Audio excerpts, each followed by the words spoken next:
Œuvre de Maria Valtorta, tome 84, intitulé Un discours de Jésus évite que des pillards s'en prennent à une caravane nuptiale. Vision du 19 juillet 1945.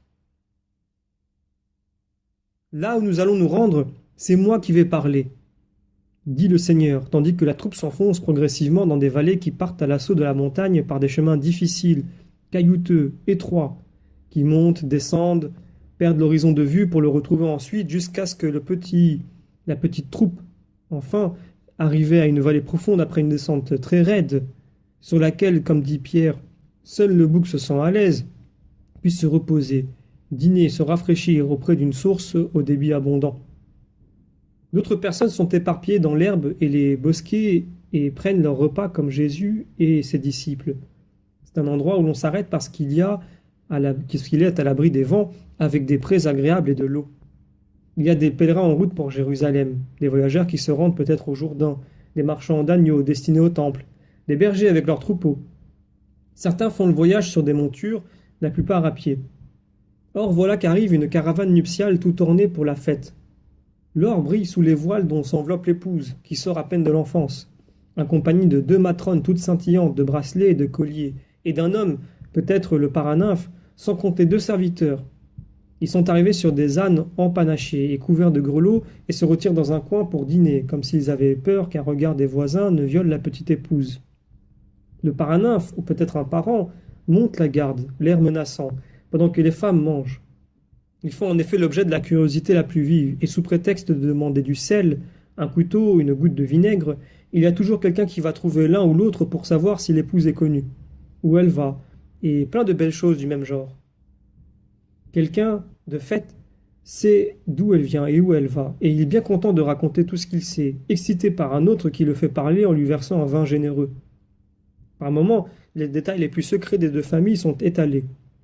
Le trousseau que l'épouse emporte dans ses coffres, les richesses qui l'attendent dans la maison de son mari, et ceci et cela. On arrive ainsi à savoir que l'épouse est la fille d'un riche marchand de Jopé, et qu'elle va épouser le fils d'un riche marchand de Jérusalem, et que l'époux l'a précédé pour décorer la maison nuptiale, vu l'imminence de son arrivée, et encore que celui qui l'accompagne, l'ami de l'époux, est lui aussi fils d'un marchand, Abraham, qui travaille les diamants et les bijoux, alors que l'époux est orfèvre et le père de l'épouse, marchand de laine, toile, tapis et rideaux. Comme le bavard est tout proche du groupe des apôtres, Thomas l'entend et lui demande « Mais l'époux n'est-il pas Nathanaël, fils de Lévi ?»« Exactement, tu le connais ?»« Je connais bien son père avec qui j'ai fait des affaires, un peu moins Nathanaël.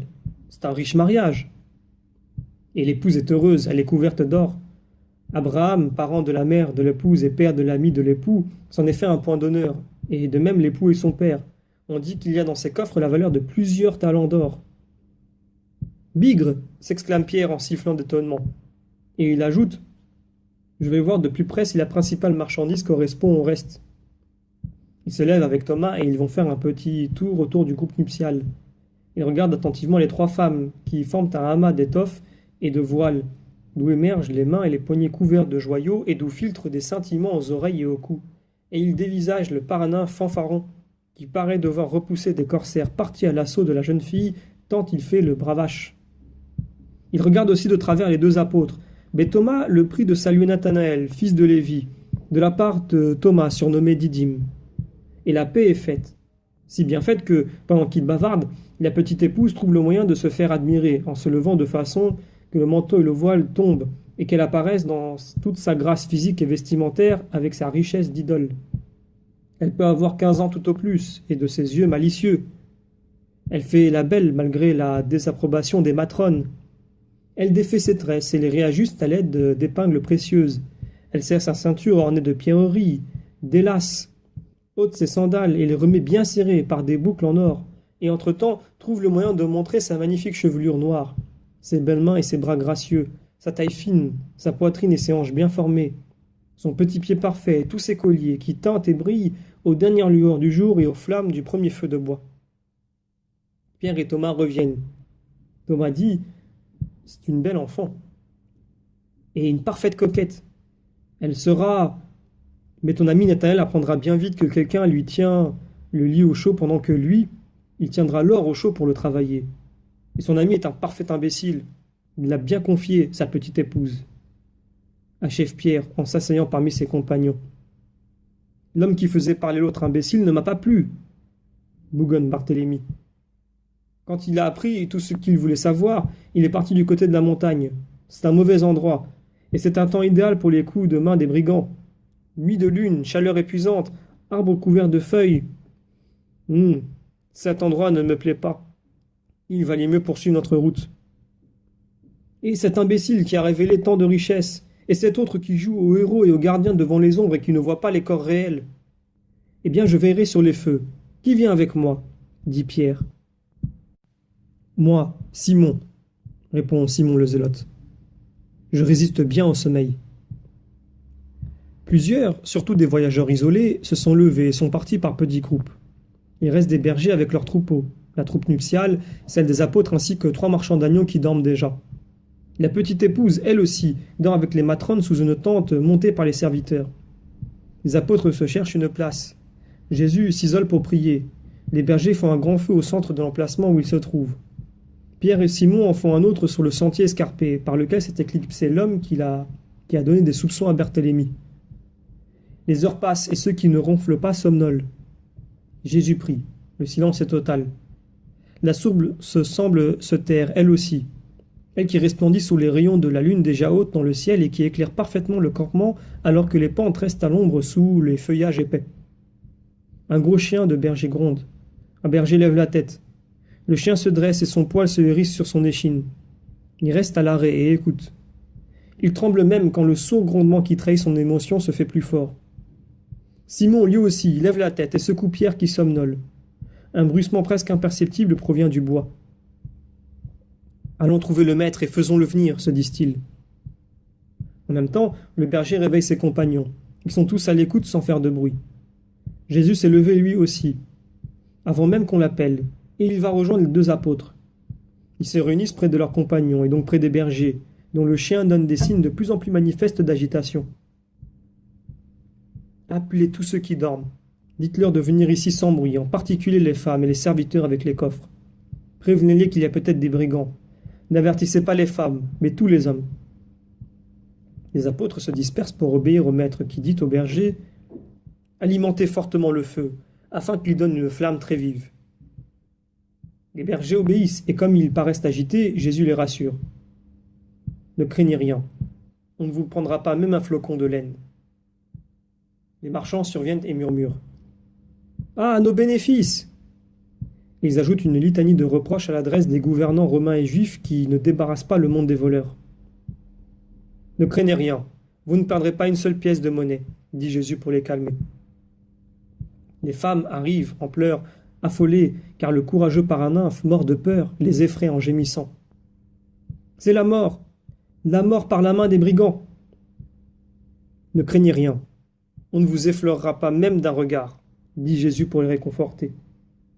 Et il les conduit au milieu de ce petit peuple d'hommes et d'animaux terrifiés. Les ânes braient, le chien hurle, les brebis bellent, les femmes sanglotent, les hommes poussent des imprécations ou défaillent plus que les femmes, c'est une vraie cacophonie, produite par l'épouvante. Jésus, lui, est calme comme si de rien n'était. Avec tout ce tapage, on n'entend plus le bruissement dans le bois. Mais ce sont des branches brisées ou une dégringolade de pierres qui signalent que des brigands sont à l'approche. « Silence !» impose Jésus, sur un tel ton que le silence se fait. Jésus quitte sa place et s'avance vers le bois en bordure du campement. Il tourne le dos au bois et commence à parler. La faim maudite de l'or entraîne les hommes dans des sentiers abjects. C'est par l'or que l'homme se dévoile plus que pour toute autre chose. Regardez combien de mots sème ce métal, par son fascinant et inutile éclat. Je crois que l'air de l'enfer a la même couleur, tant il possède une nature infernale, depuis que l'homme est pécheur. Le Créateur l'avait laissé à l'intérieur de cet énorme tapis, lapis lazuli qu'est la terre, créé par sa volonté, pour qu'il soit utile à l'homme par ses selles et serve à la décoration des temples. Mais Satan, en baissant les yeux d'Ève et en mordant le moi de l'homme, a donné une saveur malfaisante à cet innocent métal. Depuis, on tue et on pêche pour de l'or. Pour lui, la femme devient coquette et se laisse entraîner au péché de la chair.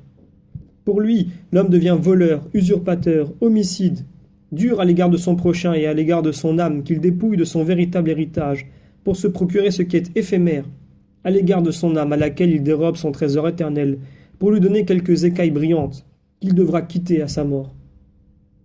À cause de l'or, vous péchez plus ou moins légèrement, plus ou moins gravement, et plus vous péchez, plus vous vous moquez de ce que vous ont enseigné vos mères et vos maîtres, à savoir qu'il existe une récompense et un châtiment pour les actes qu'on accomplit durant sa vie. Ne réfléchissez-vous donc pas qu'à cause de ce péché, vous perdrez la protection de Dieu, la vie éternelle, la joie, et aurez des remords, des malédictions plein le cœur, la peur pour compagne, la peur des châtiments des hommes, qui n'est rien en comparaison de la peur que vous devriez éprouver et que vous n'éprouvez pas, la peur sainte des punitions de Dieu. Ne réfléchissez-vous pas que vous pouvez avoir une fin terrible à cause de vos méfaits s'ils sont joints au crime, et une fin encore plus redoutable parce qu'éternelle si les fautes que vous avez commises par amour de l'or même, si elles n'ont pas provoqué l'effusion de sang, ont méprisé la loi de l'amour et du respect dû au prochain, en refusant par avarice de secourir ceux qui ont faim, en volant des situations, de l'argent, en trompant sur le poids, par avidité. Non, vous n'y pensez même pas. Vous dites, ce sont des idées folles, je les ai écrasées sous le poids de mon or et elles n'existent plus. Or, ce ne sont pas des idées folles, c'est la vérité. Ne prétendez pas, une fois que je serai mort, tout est fini. Non, tout commence. L'autre vie n'est pas, comme vous l'imaginez, un abîme sans pensée et sans souvenir de ce que l'on a vécu, ni sans aspiration vers Dieu. Ce sera une pause dans l'attente de la libération par le Rédempteur. L'autre vie est une attente bienheureuse pour les justes, une attente patiente pour ceux qui ont à expier, une attente affreuse pour les damnés. Pour les premiers dans les limbes, pour les seconds au purgatoire, pour les derniers en enfer. Et alors que, pour les premiers, l'attente cessera avec l'entrée aux cieux à la suite du Rédempteur, pour les seconds après cette heure, l'attente sera réconfortée par l'espérance. Pour les troisièmes, elle assombrira la terrible certitude de leur malédiction éternelle. Pensez-y, vous qui péchez, il n'est jamais trop tard pour se repentir. Changez par un vrai repentir le verdict qui est en train de s'inscrire aux cieux pour vous. Que le Sheol soit pour vous non pas l'enfer, mais une attente pénitente, au moins cela, grâce à votre volonté. Non pas l'obscurité, mais un crépuscule. Non pas déchirement, mais nostalgie. Non pas désespoir, mais espérance. Allez, ne cherchez pas à lutter contre Dieu. Il est le fort et le bon. Ne méprisez pas le nom de vos parents. Écoutez le gémissement de cette source. Un gémissement semblable à celui qui brise les cœurs de vos mères quand elles vous savent assassins. Écoutez la plainte du vent dans cette gorge. Elle semble menacer et maudire, tout comme votre père vous maudit pour la vie que vous menez. Écoutez comment le remords crie dans vos cœurs. Pourquoi voulez-vous souffrir alors que vous pourriez jouir d'une satisfaction sereine avec le peu qui suffit sur la terre et le tout que vous aurez au ciel? Accordez la paix à votre âme, accordez la paix aux hommes qui craignent, qui doivent tout craindre de vous comme des fauves. Accordez-vous la paix à vous-même, pauvres malheureux.